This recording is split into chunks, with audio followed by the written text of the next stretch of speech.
La Guinée équatoriale, petit pays d'environ 28 000 km² et de 520 000 habitants, est devenu depuis quelques années un véritable Eldorado pétrolier. Avec des recettes issues en majorité du pétrole et une économie boostée par l'exploitation de cet or noir, la Guinée équatoriale est désormais le 3e producteur de pétrole en Afrique subsaharienne. Jusque-là, le boom pétrolier a profité à l'économie du pays et à la construction d'infrastructures. Mais aujourd'hui, l'ambition du président Obiang Nguema Mbasogo va encore plus loin. Il entend transformer la rente pétrolière en facteur de développement durable et étendre le secteur du tourisme. Le comportement de l'État, c'est bon. Seulement, le pétrole n'est pas inépuisable et c'est avec l'exploitation du gaz que le pays entend orienter son économie dans les années à venir. La Guinée équatoriale, le pays de l'or noir. Le pétrole en Guinée équatoriale attire de plus en plus les investisseurs étrangers. Le pays accueille aujourd'hui 8 compagnies américaines qui exploitent au total 13 concessions. Parmi elles, ExxonMobil, CMS Nomeco, Chevron et Triton. Le pays dispose de réserves contenant 1,8 milliard de barils, ce qui lui assure une production pour une vingtaine d'années. Cette ressource représente plus de 90% de l'ensemble des recettes de la Guinée équatoriale, soit 412 milliards de francs CFA, ce qui équivaut à 630 millions d'euros. La compagnie HESS est une des plus importantes du pays. Cette plateforme offshore extrait, stocke, distribue et exporte du pétrole.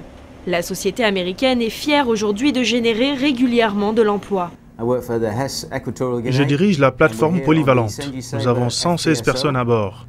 Il y a 20 différentes nationalités, 40 employés sont originaires de la Guinée équatoriale, nous créons de l'emploi.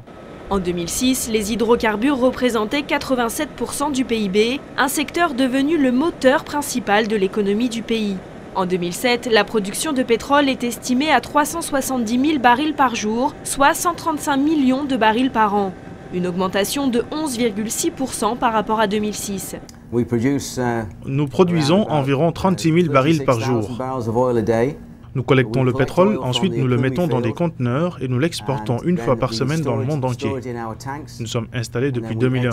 Nous avons environ 12 plateformes, nous travaillons 28 jours ici et nous rentrons 28 jours à la maison. Depuis l'arrivée en masse de la manne pétrolière en Guinée équatoriale, plus d'1 milliard d'euros par an sont consacrés aux travaux publics afin d'accroître les infrastructures et de faire naître de véritables pôles de développement sur le territoire.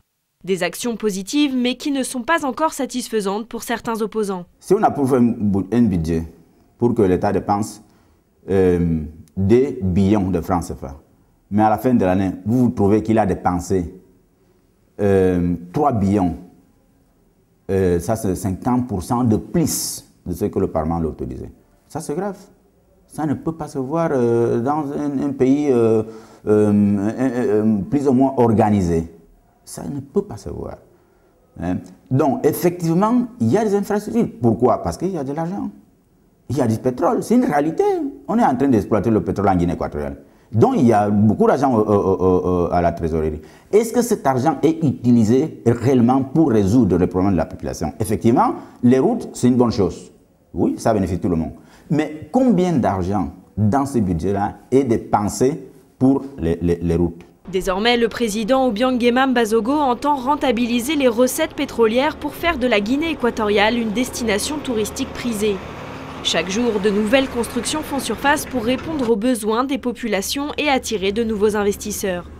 Des investisseurs attendus alors que depuis la crise économique mondiale, le prix du baril a considérablement chuté. On avait fait le budget quand le prix était à 140, peut-être 140 le baril, mais aujourd'hui c'est moyen de 35.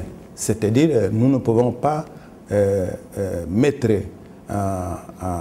dans l'ensemble de le pays avec une budget qu'on avait étudiée quand le prix était élevé.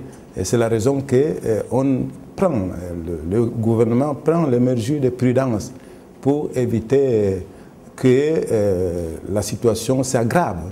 Aujourd'hui, les ports des 2 villes principales du pays, Malabo et Bata, sont en plein chantier.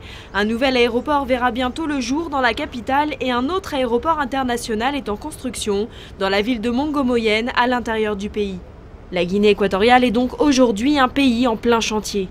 En dehors du secteur pétrolier, la majorité de la population vit d'agriculture ou de pêche vivrière, mais aussi des exploitations forestières destinées à l'export. Le pays doit d'ailleurs encore soutenir son agriculture pour arriver à l'autosuffisance alimentaire. Les principaux produits exportés sont aujourd'hui le pétrole brut, le méthanol, le gaz naturel, les produits forestiers comme les bois exotiques et enfin le cacao. Si les recettes de la Guinée équatoriale proviennent en majeure partie du pétrole, cette ressource n'est pas infinie. C'est donc l'exploitation de gaz qui devrait permettre au pays de soutenir son économie dans les années à venir. Les réserves de gaz naturel sont estimées à 70 gigamètres cubes et de plus en plus d'entreprises se lancent dans le secteur. En 2006, la production d'hydrocarbures avoisinait 700 000 barils par jour, dont 250 000 barils par jour de gaz, soit plus de 35% de la production totale. S'il reste encore un défi à relever, c'est celui de l'exploitation propre de toutes ces ressources naturelles. Le gouvernement s'y attache de plus en plus et encourage les compagnies pétrolières et gazières à préserver l'environnement en limitant l'émission de gaz à effet de serre et en assurant la qualité des eaux. En 2004, la Guinée équatoriale se situait au 10e rang mondial au niveau des rejets polluants. Désormais, le président Obiang Bazogo promet même des amendes aux compagnies qui ne trouveraient pas de système d'exploitation plus compatible avec le développement durable. Autant de données qui font de la Guinée équatoriale un des plus grands receveurs d'investissements étrangers, un fait qui encourage le gouvernement à aller toujours plus loin.